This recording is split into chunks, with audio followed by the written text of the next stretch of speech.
and clear and does not mince words. We've come to take our government back. You are listening to Ram Radio with Kurt Wallace.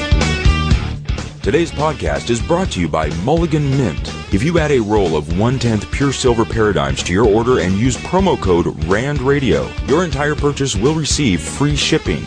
That's right, free shipping by using promo code RANDRADIO at mulliganmint.com. That's mulliganmint.com.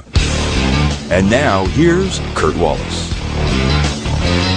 Yellen has degrees from Brown and Yale, taught at Harvard, and got tenure at Berkeley. Her son is an economist. Her husband has a Nobel Prize in economic theory.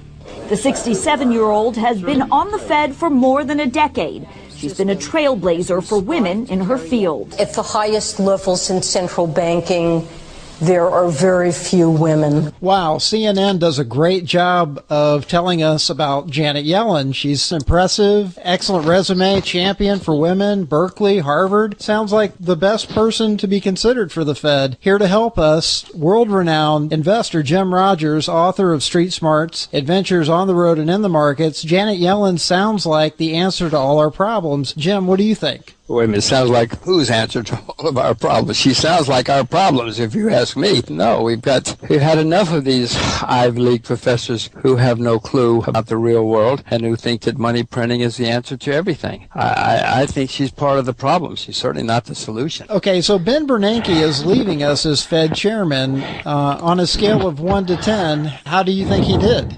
0. I mean, if there were minus, he would be minus. I mean, the man has been an unmitigated disaster. He has taken the Fed's balance sheet from about $800 billion of government bonds. He's quadrupled the balance sheet. A lot of it's garbage.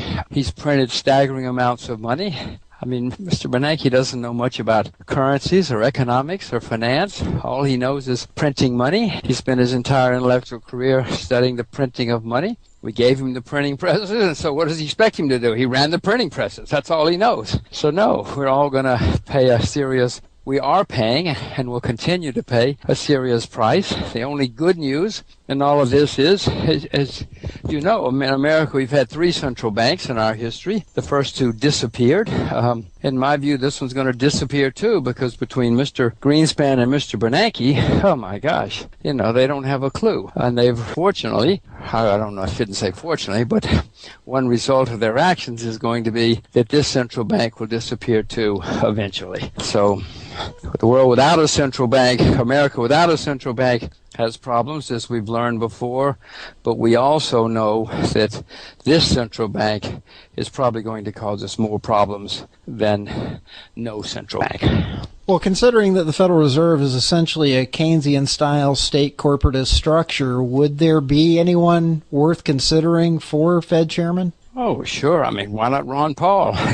He would be terrific if he would abolish it. There are people who understand the basic problems. The problem is, even if you could appoint Ron Paul or somebody like him, in the end, he would not be able to do what's necessary because there would be such a hue and cry that he would be thrown out or God knows what. So, yeah, there are certainly people who understand the problem, but they would not have any hope of even being mentioned, much less appointed. You had a great interview with Business Insider, and something that stood out to me that you said in response to what do you think the Fed chairman should be. Let me play that clip for you. Nobody should abolish the Federal Reserve. The world without a central bank has problems, but with this central bank, look at the people they're talking about. I mean, it's all more of the same ilk. You said the world without a central bank has problems. What do you mean?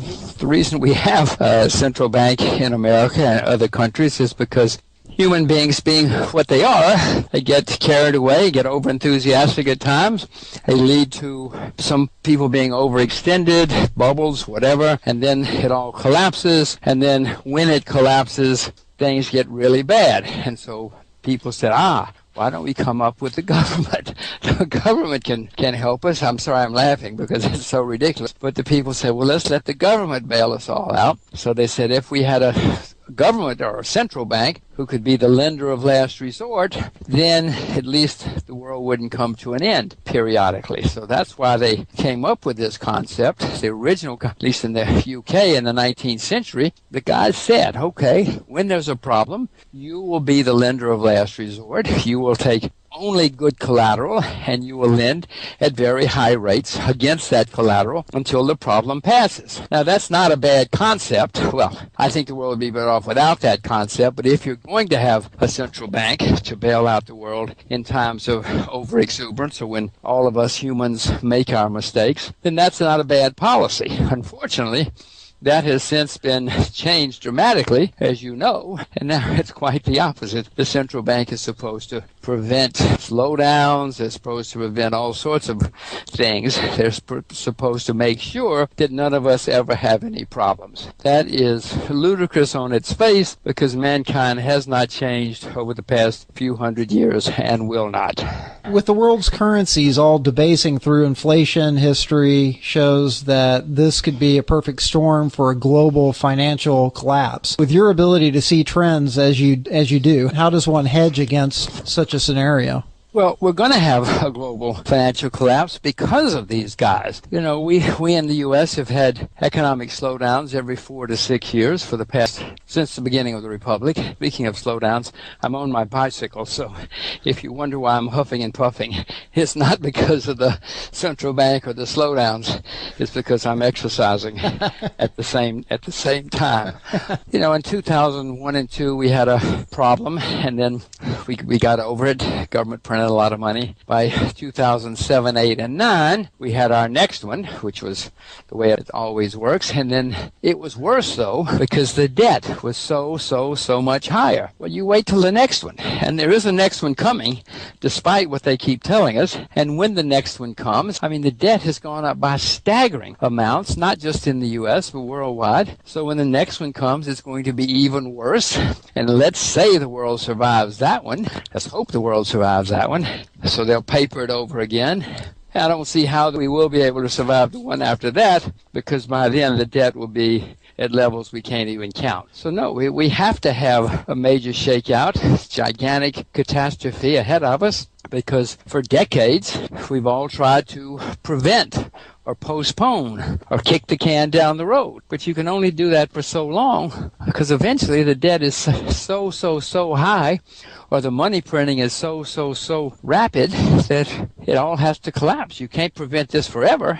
I mean, please, it's impossible. How would one hedge against such a scenario then? Very good question. I struggle with it every day. I hope you do too. It will depend on how it unfolds. You have to, conceivably, some currencies will be coming through this without as much damage as others, but the whole world is going to be affected. You can look at China, which has been the most successful country in the past 30 years, and they're a very large creditor. You know, the European and American and Japanese economies are 10 times bigger than the Chinese economy, so even if they do everything right, which they won't, but let's say somebody like China does everything right, it won't matter, because the rest of the world is 10 times bigger.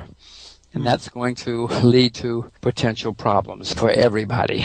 But some currencies will be affected less than others. You can own real assets. I mean, productive farmland, if you know how to farm it, and you can get through the coming problems, turmoil. You'll probably be extremely well off. If you own silver or rice, you know, if you get it at the right time, you'll probably do extremely well. Real assets historically have been the way to survive and even to prosper in times like this.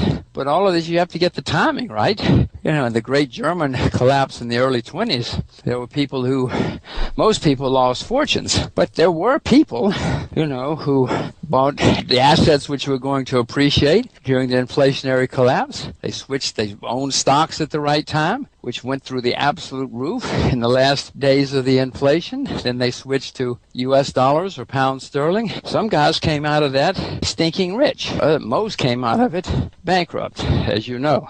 We have some questions from our listeners. Joanne Fox Thomas asks, what advice would you give a young person who is looking for something to invest in? Well, Miss Thomas, you should not listen to me or anyone else maybe Mr. Wallace, but not anybody else, because the only way you're going to be a successful investor is to invest in things about which you yourself know a great deal. Don't listen to people on TV, on the internet, in the newspapers, because hot tips will lead you to ruin down the road. You know a lot about something, I don't know what, whether it's sports or cars or fashion. Focus on what you know, and you will find new investment ideas or new trends long before I will or anybody else. And when you find things that you know is going to work, a thing which is going to work, do your research, do your more homework, and you'll probably buy it before anybody on Wall Street. You'll also know when to sell it, because you'll know when changes are coming before people in the financial community will understand them. So that's how you you make a lot of money. You don't make money listening to hot tips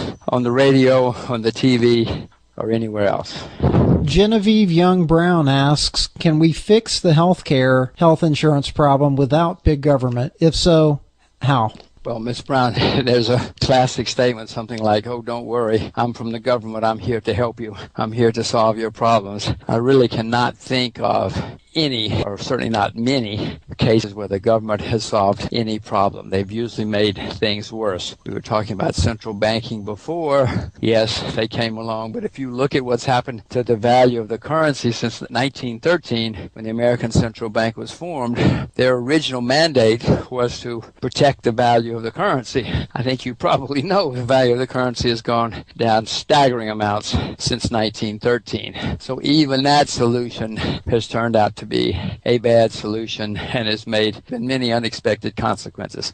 So no, I don't think we can solve the healthcare problem with the government. It's all really started because after the war, Second World War, there were price controls, wage controls, so companies said, well, we got to figure out a way to give people more money. So they said, well, let's give them health benefits. Started off in a very modest way. And since then, of course, everybody in the U.S. and the world thinks that healthcare is free and that they can consume as much of it as they want. The new measures from the government only make that worse. You're not going to solve any problem when people think it's free. People are obviously going to consume as much as they can when it's free. There's going to be no economic restraints. And at the same time, the supply is not going to go through the roof because people aren't going to bring new supply to any endeavor unless they can make some money. No, the government's the problem. The government's only making it worse, starting back in the late 1940s. Last listener question, Jack of all trades is what he calls himself, asks, we hear a lot of talk about doing away with the Fed. It seems rather amorphous concept, though, especially on social media. Can you outline how it might actually work from your point of view? It's worked for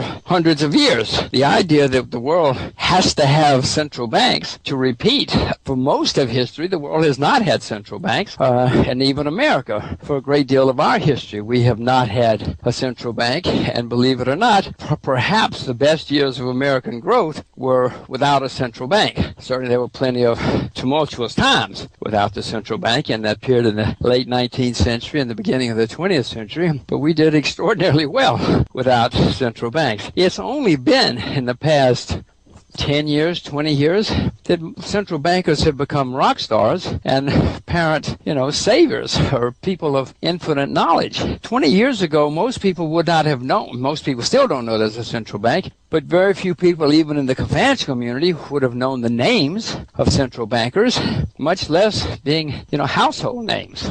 30 or 40 years ago, nobody would have known the name of the head of the central bank anywhere in the world. So the world has gotten along without them. We would certainly obviously have to have some transition again to repeat. America, for most of the 19th century, didn't have a central bank. And until 1913, in fact, we didn't have a central bank. And somehow or another, America became the most extraordinary success in the 20th century, all of which has been dissipated now, of course, under the rule of the central bank, not the solution. Okay, so Ben Bernanke is leaving us as Fed chairman. On a scale of 1 to 10, how do you think he did? 0. I mean, if there were minus, he would be minus. I mean, the man has been an unmitigated disaster. He has taken the Fed's balance sheet from about $800 billion of government bonds. He's quadrupled the balance sheet. A lot of it's garbage. He's printed staggering promo code RANDRADIO at mulliganmint.com. That's mulliganmint.com. And now, here's Kurt Wallace. Yellen has degrees from Brown and Yale, taught at Harvard, and got tenure at Berkeley. Her son is an economist. Her husband has a Nobel Prize in economic theory. The 67-year-old investor Jim Rogers, author of Street Smarts, Adventures on the Road and in the Markets. Janet Yellen sounds like the answer to all our problems. Jim, what do you think? Wait a minute, it sounds like whose answer to all of our problems? She sounds like our problems, if you ask me. No, we've had enough of these Ivy League professors who have no clue about the real world and who think that money printing is the answer to everything. I think she's part of the problem. She's certainly And clear and does not mince words. We've come to take our government back. You are listening to Rand Radio with Crit Wallace. Today's podcast is brought to you by Mulligan Mint. If you add a roll of 1/10 pure silver paradigms to your order and use promo code RANDRADIO, your entire purchase will receive free shipping. That's right, free shipping by using... has been on the Fed for more than a decade. She's been a trailblazer for women in her field. At the highest levels in central banking, there are very few women. Wow, CNN does a great job of telling us about Janet Yellen. She's impressive, excellent resume, champion for women, Berkeley, Harvard. Sounds like the best person to be considered for the Fed. Here to help us, world-renowned